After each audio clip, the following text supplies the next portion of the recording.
नमस्कार विद्यार्थी मित्रांनो, दी पॉलिटिक्स चॅनलवर आपलं स्वागत आहे। आज आपण केशवानंद भारती वर्सेस केरळ राज्य हा खटला पाहणार आहोत। कारण काही प्रसार माध्यमातून केशवानंद भारती हे भारतीय संविधानाचे रक्षक आहेत असं भाष्य केले जाते आहे। काल रविवारी केशवानंद भारती यांचं 79व्या वर्षी निधन झालेलं आहे। केशवानंद भारती हे केरळमधील कासारगोड येथील इडगार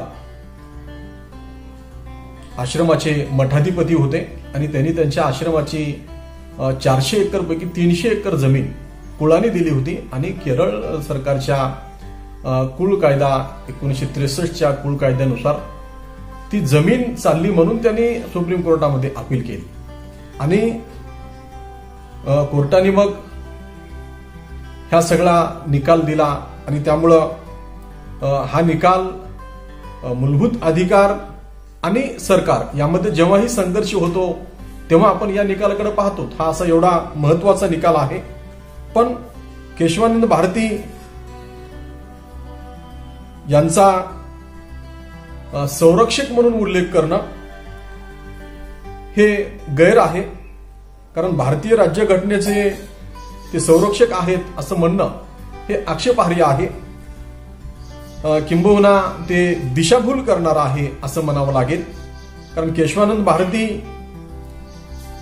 यांनी साधू म्हणून अनेक कामं केली असतील, समाजोपयोगी कामं केली असतील, भारतीय संस्कृतीचं पंतप्रधान म्हणतात त्या पद्धतीने संवर्धन केलं असेल, त्यांचा आदर आपण बाळगला पाहिजे। पण भारतीय राज्यघटनेचे ते संरक्षक नव्हते हे आपण निश्चितपणे लक्षात घेतलं पाहिजे। त्यांनी भारतीय राज्यघटना वाचलेली आहे का नाही याबद्दल सुद्धा शंका आहे। त्यांचा या खटल्याच्या निमित्ताने या खटल्याच्या निमित्ताने राज्यघटनेचं श्रेष्ठत्व सिद्ध झालेलं आहे। इतकंच तो एक निवळ योगायोग आहे। त्यांनी ती केस गेली आणि सुप्रीम कोर्टाने ते हे केलं असा तो भाग आहे। म्हणजे केशवानंद भारती हा जो खटला आहे 1973चा, रूढ अर्थाने केशवानंद भारती हारले, पण सरकारही जिंकले नाही। राज्यघटनेची मूलभूत चौकट मात्र अजिंक्य राहिली। कारण यामध्ये सुप्रीम कोर्टाने 13 न्यायाधीशांचा ते टेबल होता, खंडपीठ होता। त्या बेंचवर 13 पैकी 7 वर्सेस 6 अशा पद्धतीने हा निकाल दिला गेलेला आहे। हा एक भारतीय राज्यघटनेतला ऐतिहासिक निकाल आहे। कारण गोलकनाथ खटल्यामध्ये जो निकाल दिला होता त्याच्या विरोधामध्ये हा निकाल दिला गेला। कारण बहुमताने राज्यघटनेमधले कुठलीही दुरुस्ती करता येते का, तर याच्या विरोधामधला हा निकाल आहे। कारण घटनेचं कलम 13(2) न्यायालयीन पुनर्विलोकनाचा अधिकार हा संसदेने केलेला कुठलाही कायदा त्याचा अर्थ लावण्याचा अधिकार यामुळं सुप्रीम कोर्टाकडे आलेला आहे। त्यामुळे आपण ही केस काय आहे हे समजून घेतलं पाहिजे। या केसच्या निमित्ताने म्हणजे केशवानंद भारतीचं आता निधन झालं म्हणून चर्चा सुरू झाली आणि आपण मीडियावर पाहतो की त्याला भारतीय राज्यघटनेचा संरक्षक संबोधलं जाते आहे। ही केस भारतीय राज्यघटनेच्या दृष्टीने अत्यंत महत्वाची आहे। कारण या खटल्याच्या निकालामुळे राज्यघटनेतल्या मूलभूत अधिकार आणि सरकार या वादाबद्दल ही केस पुन्हा पुन्हा चर्चेमध्ये राहते आणि म्हणून यूपीएससी एमपीएससीच्या परीक्षेमध्ये सुद्धा या केसची केस स्टडी अत्यावश्यक ठरते। या खटल्याचा निकाल 24 एप्रिल 1973 रोजी दिला गेला। हा निकाल तयार करण्यासाठी सर्वोच्च न्यायालयाला तब्बल 5 महिने लागले, 68 दिवस सुनावणी चालली आणि हा जो निकाल आहे तो 800 पानाचा आहे असा उल्लेख या अक्षरनामाच्या संपादकीयमध्ये केलेला आहे। 4,20,000 शब्द आहेत त्या निकालामध्ये। गेल्या शतकातील हा सर्वात मोठा निकाल म्हणून त्याचा उल्लेख केला जातो। 13 न्यायमूर्तीच्या खंडपीठाने हा निकाल दिलेला आहे। या अर्थाने हा निकाल एक अभूतपूर्व असा निकाल मानला जातो। या खंडपीठाने बहुमताने निर्णय दिलेला आहे। राज्यघटनेची बेसिक स्ट्रक्चर जी काही आहे ती घटना दुरुस्ती करून सुद्धा बदलता येत नाही। कारण 368 नुसार संसदेला घटना दुरुस्ती करण्याचा अधिकार आहे, पण बेसिक स्ट्रक्चरला धक्का लावता येत नाही आणि या खटल्याचं दुसरं एक वैशिष्ट्य हे आहे की यामध्ये त्यांनी भारतीय राज्यघटनेची उद्देश पत्रिका हा सुद्धा घटनेचा भाग आहे असं सांगितलेलं आहे. आणि म्हणून मग या पार्श्वभूमीवर आपण हे समजून घेतलं पाहिजे. याला भारताच्या स्वातंत्र्याची पार्श्वभूमी आहे. कारण भारतीय राज्यघटना 26 जानेवारी 1950ला लागू झाली आणि त्यानंतर लागोलाग बिहार, उत्तर प्रदेश आणि मध्य प्रदेश या राज्यामध्ये शेतजमीन सुधारणा कायदा लागू करण्यात आला. त्यामुळे अनेक जमीन मालकांना आपल्या जमिनी गमवाव्या लागल्या. या कायद्यानुसार राज्य सरकारांनी जवळजवळ 1700 लाख हेक्टर जमीन ताब्यात घेतली होती. जमीनदारांची 670 कोटी रुपयाची संपत्ती जप्त करून ती मोबदल्याच्या रूपात कुळांना वाटली. पण जमीन हा राज्याचा विषय असल्यामुळे अनेक राज्यांनी ती जमीन कसली जात होती ती जमीनदाराच्या नावावर ठेवण्याची सवलत दिली. त्यामुळे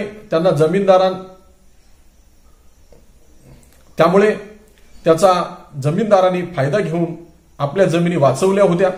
कारण अनेक राज्यामध्ये मुख्यमंत्र्यांचे जमीनदाराशी सलोख्याचे संबंध होते. त्यामुळे हा कायदा लागू करण्यात चालढकलही झालेली आहे. कारण देश आपला एवढा मोठा आहे. जमीन गेल्या, त्यांनी भारतातल्या वेगवेगळ्या उच्च न्यायालयामध्ये याचिका दाखल केल्या आणि अनेक न्यायालयांनी याबद्दलचे निकाल दिलेले आहेत. 1991 मध्ये पटना उच्च न्यायालयाने बिहार जमीन सुधारणा अधिनियम 1950 हा कायदाच अवैध ठरवला. तोवर पहिली सार्वत्रिक निवडणूक होऊन लोकनियुक्त सदस्याची संसद अस्तित्वात आलेली नव्हती. त्यामुळे घटना समितीच पर्यायी संसद म्हणून काम पाहत होती. पटना उच्च न्यायालयाचा निकाल पाहून घटना समितीच्या लक्षात संभाव्य धोका आला. त्यामुळे तिने लगोलग अधिनियम 1951 ही पहिली घटना दुरुस्ती करून जमीन सुधारणा कायद्यांना न्यायालयीन छाननीपासून आणि पुनर्विचारापासून परावृत्त करण्यासाठी 2 तरतुदींचा समावेश केला. एक, अनुच्छेद 31(ब) नुसार घटनेत नवी अनुसूची निर्माण करण्यात आली आणि 2, या अनुसूचीमध्ये ज्या अधिनियमांचा समावेश करण्यात आला त्यांना ते मूलभूत अधिकाराशी विसंगत आहेत म्हणून न्यायालयात आव्हान देता येणार नाही. म्हणजे नागरिकाच्या संपत्तीचा अधिकार संपुष्टात आणला. आता आपण पाहतो की हे घटना समितीच्याच संसदेने हे केलेलं आहे. आपल्या जमिनी जाण्याच्या धास्तीने धास्तावलेले जमीनदार या दुरुस्तीनं आणखीच हवालदिल झाले. त्यामुळे शंकरी प्रसाद विरुद्ध युनियन ऑफ इंडिया या खटल्यात पहिल्या घटना दुरुस्तीलाच आव्हान दिलं गेलं. त्यासाठी युक्तिवाद केला गेला की राज्यघटनेच्या कलम 13(2) मध्ये कायदा या शब्दाचा जो अर्थ आहे तो खूप व्यापक आहे. त्यानुसार जे कायदे व त्यातील दुरुस्त्यांमुळे नागरिकांच्या मूलभूत अधिकाराचा भंग होईल असे कायदे करण्याचा अधिकार संसदेला नाही. या युक्तिवादात पेच होता. कारण या युक्तिवादातून असे ध्वनित होत होते की संसदेला मूलभूत अधिकाराचा भंग करणारी घटना दुरुस्ती करता येणार नाही. सर्वोच्च न्यायालयाच्या 5 न्यायमूर्तीच्या खंडपीठाने हा युक्तिवाद फेटाळून लावला. त्याचबरोबर घटनात्मक कायदा आणि संसदेने बनवलेले कायदे याची स्पष्टपणे विभागणी करण्यात आलेली आहे असेही स्पष्ट केले. या निकालाने सर्वोच्च न्यायालयाला घटना दुरुस्तीचं पुनरावलोकन करता येणार नाही यावर शिक्कामोर्तब झाला. त्यानंतर 1964 मध्ये सज्जन सिंग विरुद्ध राजस्थान सरकार या खटल्यात 17व्या घटना दुरुस्तीला सर्वोच्च न्यायालयात आव्हान देण्यात आलं. कारण या घटना दुरुस्तीद्वारे 9व्या अनुसूचित आणखी 44 कायद्यांचा समावेश करण्यात आला होता. घटना दुरुस्तीसाठी राज्यघटनेनं जी प्रक्रिया सांगितलेली आहे त्यानुसार ही दुरुस्ती करण्यात आलेली नाही असा त्यासाठी युक्तिवाद करण्यात आला होता. मात्र ही याचिकाही सर्वोच्च न्यायालयाच्या 5 न्यायमूर्तीच्या खंडपीठाने फेटाळून लावली. मात्र हा निकाल देताना न्यायमूर्ती हिदायतुल्ला आणि न्यायमूर्ती मुधोळकरांनी शंकरी प्रसाद खटल्यात अशी टिप्पणी केली की घटनेच्या मूळ स्वरूपात बदल करणं याचा नेमका अर्थ काय, तो निव्वळ घटना दुरुस्ती असा घेतला गेला तर ते घटनेचं पुनर्लेखन करण्यासारखं होईल. त्यानंतर सर्वोच्च न्यायालयापुढे IC गोपालनाथ विरुद्ध पंजाब सरकार हा खटला आला. गोलकनाथ विरुद्ध पंजाब सरकार हा खटला आला आणि 17व्या घटनादुरुस्तीला आव्हान देणारा होता। सर्वोच्च न्यायालयाने या खटल्यासाठी 11 न्यायमूर्तीचं खंडपीठ नियुक्त केलं। या खंडपीठापुढे 2 प्रश्न होते। एक, मूलभूत अधिकाराचा भंग करण्यासाठी घटनादुरुस्ती करता येते का? आणि दुसरा प्रश्न होता, घटनादुरुस्तीचं न्यायालयीन पुनरावलोकन होऊ शकते का? खंडपीठाने यावर असा निकाल दिला की घटनादुरुस्ती अनुच्छेद 13(2) नुसार कायदाच असल्याने ती जर नागरिकांच्या मूलभूत अधिकाराचा भंग करत असेल तर तिचं न्यायालयीन पुनरावलोकन होऊ शकतं। याचा अर्थ असा झाला की नागरिकांचे मूलभूत अधिकार इतके पवित्र व अपरिवर्तनीय आहेत की तिला संसदेत बहुमतानं पारित कायदे वा दुरुस्त्या सुद्धा डावलू शकत नाहीत। पण त्याच वेळी न्यायालयाने हे स्पष्ट केले की हा निर्णय इथून पुढच्या खटल्यांसाठी लागू असेल, त्यामुळे आधीच्या खटल्याबाबतचे न्यायालयाचे निर्णय कायम राहिले आणि त्यातून उद्भवणारा गोंधळ थांबला। पण या निकालावरून बराच वाद झाला। हा निकाल राजकीय तत्वज्ञानासारखा आहे आणि म्हणून या निकालावर अनेक अंगाने चर्चा झाली। पण जेव्हा केरळ सरकार जमीन सुधारणा अधिनियम 1963 नुसार केशवानंद भारती 300 एकर जमीन कुळाकडे गेली, तेव्हा त्यांनी सर्वोच्च न्यायालयामध्ये केरळ सरकारच्या कायद्याला आव्हान दिले। हा खटला न्यायप्रविष्ट असतानाच संसदेने 1972 मध्ये 29वी घटनादुरुस्ती संमत केली। त्यानुसार काही जमीन सुधारणा कायद्यांचा 9व्या अनुसूचित समावेश केला। त्यामुळे केशवानंद भारतीचे वकील प्रसिद्ध कायदेतज्ञ नानी पालखीवाला, ज्यांचं वी द नेशन आणि वी द पीपल अशी 2 प्रसिद्ध ग्रंथ आहेत, त्यांनी या 24व्या 25व्या आणि नुकत्याच संमत केलेल्या 29व्या घटनादुरुस्तीलाही आव्हान दिलं। त्यामुळे सर्वोच्च न्यायालयात शंकरी प्रसाद, सज्जन सिंग आणि गोलकनाथ या 3ही खटल्यावर दिलेल्या निर्णयाचा निकालाचा पुनर्विचार करावा लागला। 13 न्यायमूर्तीच्या खंडपीठाने जवळजवळ 5 महिने 68 दिवस ज्याला सुनावणी झाली, असा तो केशवानंद भारती खटल्याची सुनावणी झाली आणि त्यात प्रामुख्याने अनुच्छेद कलम 368 प्रमाणे घटनेच्या तरतुदीमध्ये दुरुस्ती करण्याचा संसदेला किती प्रमाणात अधिकार आहे, तो अनिर्बंध आहे काय, सर्वोच्च न्यायालय या दुरुस्त्यांचं पुनरावलोकन करू शकते का नाही, या प्रश्नांचा विचार करण्यात आला। आणि सुनावणी दरम्यान नानी पालखीवानांनी असा युक्तिवाद केला होता की 24व्या 25व्या आणि 29व्या घटनादुरुस्तीने राज्यघटनेच्या काही महत्वाच्या तत्वांचा भंग केला आहे। या तत्वाचा भंग करण्याचा अधिकार संसदेला घटनेद्वारे मिळत नाही, तर केंद्र सरकारनं असा उलट युक्तिवाद केला की अनुच्छेद 368 नुसार घटनादुरुस्ती करण्याचा संसदेचा अधिकार अमर्याद स्वरूपाचा आहे। संसद काहीही करू शकते, फक्त घटना रद्द करण्याशिवाय। त्यामुळे संसदेच्या घटनादुरुस्तीचा अधिकार आणि घटनादुरुस्तीची वैधता तपासणं हे सर्वोच्च न्यायालयाला महत्वाचं वाटलं। सुनावणी पूर्ण झाल्यानंतर 24 एप्रिल 1973 रोजी सर्वोच्च न्यायालयाने हा निकाल दिला। त्यात त्याने असं म्हटलं, 24वी व 29वी घटनादुरुस्ती वैध आहे। 25व्या घटनादुरुस्ती ही न्यायालयानं अधिकार क्षेत्र नाकारण्याचा मुद्दा वगळता वैधच आहे। नंबर 2, संसद मूलभूत हक्कांचा भंग करू शकते असा निकाल ज्या गोलकनाथ खटल्यात दिला गेला तो रद्दबातल करण्यात आला। त्यानंतर संसदेच्या घटनादुरुस्तीच्या अधिकारावर कोणत्याही मर्यादा नाहीत हे या निकालामध्ये सांगितलं। घटनादुरुस्तीची घटनात्मकता ठरवण्याचा आणि ज्यामुळे घटनेच्या गाभ्याला धक्का बसेल असा घटनादुरुस्त्या नाकारण्याचा अधिकार सर्वोच्च न्यायालयाला असेल। या निकालाद्वारे घटनात्मक बाबी संदर्भात सर्वोच्च न्यायालय सर्वोच्च आहे हे स्पष्ट झाले। त्याचबरोबर न्यायालयाने मूलभूत हक्कासंबंधीच्या घटनादुरुस्तीच्या मुद्द्यावर चातुर्याने माघार घेतली। मात्र त्याचवेळी न्यायालयीन पुनर्विलोकनाद्वारे सर्व घटनादुरुस्त्यांची वैधता ठरवण्याचा आपला अधिकार त्याची व्याप्ती वाढवली। संसदेला घटनादुरुस्त्या करण्याचा अनिर्बंध हक्क आहे, तसाच सर्वोच्च न्यायालयालाही त्या दुरुस्त्यांची घटनात्मक वैधता तपासण्याचा आणि घटनेच्या मूळ गाभ्याला धक्का पोहोचविणाऱ्या दुरुस्त्या अवैध ठरविण्याचा हक्क आहे हेही स्पष्ट झाले। या अर्थाने हा खटला अत्यंत महत्वाचा आहे। जसा की अमेरिकेमध्ये फर्स्ट अमेंडमेंट महत्वाची आहे।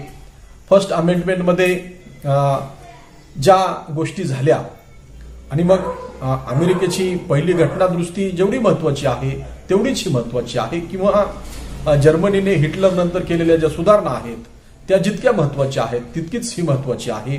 कारण व्यक्तीच्या धर्म, उच्चार, विचार अशा महत्वाच्या स्वातंत्र्यावर गदा येईल असा कोणताही कायदा, निर्णय घेण्याचा अधिकार किंवा लोकनियुक्त अध्यक्षाने कितीही मनमानी करण्याचा प्रयत्न केला तरी त्यास आणीबाणी लादता येणार नाही, माध्यमांचे स्वातंत्र्य हिरावून घेता येणार नाही। अशा स्वरूपाची ती फर्स्ट अमेंडमेंट अमेरिकेमध्ये झाली होती। वॉटरगेट म्हणून अमेरिकेमधलं प्रकरण प्रसिद्ध आहे।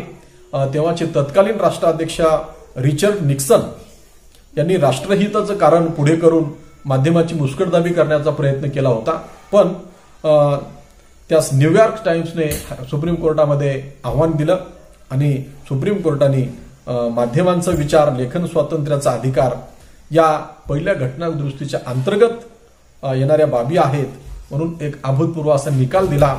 आणि आपण पाहतो की 1791 साली अमेरिकन घटनेमध्ये ही म्हणजे 229 वर्षापूर्वी ही गोष्ट अंतर्भूत करण्यात आली आणि ही लोकशाहीचा कणा म्हणून, लोकशाहीचे संरक्षक म्हणून अमेरिकन राज्यघटनेमध्ये पाहिली जाते। तसाच प्रकार आपल्या राज्यघटनेचा आहे। त्यामुळं राज्यघटनेचं संरक्षक हे केशवानंद भारती नाहीत, तो एक योगायोग आहे। तर या निकालामध्ये 7-6 असा निकाल दिलेला आहे आणि त्या निकालाचा परिणाम सुद्धा भारतीय राजकारणामध्ये आपण पाहिलेला आहे की ह्याच्यामध्ये सरन्यायाधीश होते सर्वमित्र सिकरी यांनी हे जजमेंट दिलं आणि नंतर ते सेवानिवृत्त झाले। पण त्यानंतर ज्येष्ठता क्रमांक असणारी न्यायमूर्ती JM सेलाट, न्यायमूर्ती AN ग्रोव्हर, न्यायमूर्ती KH हेगडे यांचा ज्येष्ठता क्रमांक असताना सुद्धा यांना सरन्यायाधीश होता आलं नाही, यांनी बलिदान दिलं। न्यायमूर्ती सिकरींचं आपण स्मरण केलं पाहिजे, यांच्याबद्दल आपण कृतज्ञता व्यक्त केली पाहिजे। आणि या निकालामध्ये विरोधी बाजूनी, सरकारच्या बाजूनी ज्यांनी सही केली त्या न्यायमूर्ती अजितनाथ राय यांना इंदिरा गांधींनी सरन्यायाधीश केलं, बक्षीस दिलं। म्हणजे अशा पद्धतीने न्यायव्यवस्थेचं स्वातंत्र्य सुद्धा या ह्याच्यामध्ये हिरावलं गेलं होतं आणि म्हणून केशवानंद भारती हा खटला अत्यंत महत्वाचा आहे। लोकसत्ताच्या संपादकीमध्ये गिरीश कुबेरांनी असं म्हटलेलं आहे, सत्य असत्याशी मन केले ग्वाही, मानी येले नाही बहुमता, अशा पद्धतीचा तो निकाल होता। आणि म्हणून यावेळेस आपण तुकारामाचं स्मरण केलं पाहिजे, कारण लोकशाहीमध्ये फक्त बहुमत महत्वाचं आहे असं नाही, तर असं समजणारेही बालिश आहेत। बहुमताचा निर्णय झाला म्हणून तो योग्य असतोच असं नाही। या विशाल सत्याची जाणीव करून देणारे पुण्यकर्म केशवानंद भारती खटल्यात घडले। या प्रसंगी बहुमताच्या सरकार विरोधात जाऊन सत्य असत्याशी मन केले ग्वाही, मानी येले नाही बहुमता, अशा पद्धतीचा हा निकाल आहे। असे धाडस दाखवणाऱ्या संत तुकारामाचे स्मरण या खटल्याच्या निमित्ताने होते। केशवानंद भारती यांच्या निधनाने या उदात्त निर्णयाचे स्मरण करून हा निर्णय देणाऱ्या न्यायाधीशांप्रती कृतज्ञता व्यक्त केली पाहिजे, व्यक्त करणं हे भारतीय नागरिकाचं कर्तव्य आहे। तर असा हा लोकशाहीचं रक्षण करणारा निकाल आहे। केशवानंद भारती हे आपल्या जमिनीचं रक्षण करायला गेले होते, त्यामुळं ही काही पुराण कथा नाही। कारण नरहर कुरुंदकरांनी पुराण कथांमध्ये मिथका ही कशी सत्य असणाऱ्याला खोटं ठरवतात, अत्यंत चारित्र्यवान असणाऱ्याला ययाती हा भोगलंपट ठरला आणि अत्यंत लबाड असणारा हरिश्चंद्र हा चारित्र्यवान झाला। पण हे तर आपल्या समोर घडलेलं हे आहे आणि मीडिया जर अशा पद्धतीने केशवानंद भारतीला राज्यघटनेचं संरक्षक म्हणत असेल तर हे आपण समजून घेतलं पाहिजे की तो योगायोग आहे। या राज्यघटनेचं आणि व्यक्तीच्या मूलभूत हक्काचं संरक्षण करण्यासाठी जस्टिस सिकरींनी, जस्टिस ग्रोव्हरनी, सेलारनी, जस्टिस हेगडेंनी यांनी बलिदान दिलेलं आहे। त्यांचं आपण स्मरण करू आणि आज इथंच थांबू। जय हिंद, जय महाराष्ट्र, धन्यवाद।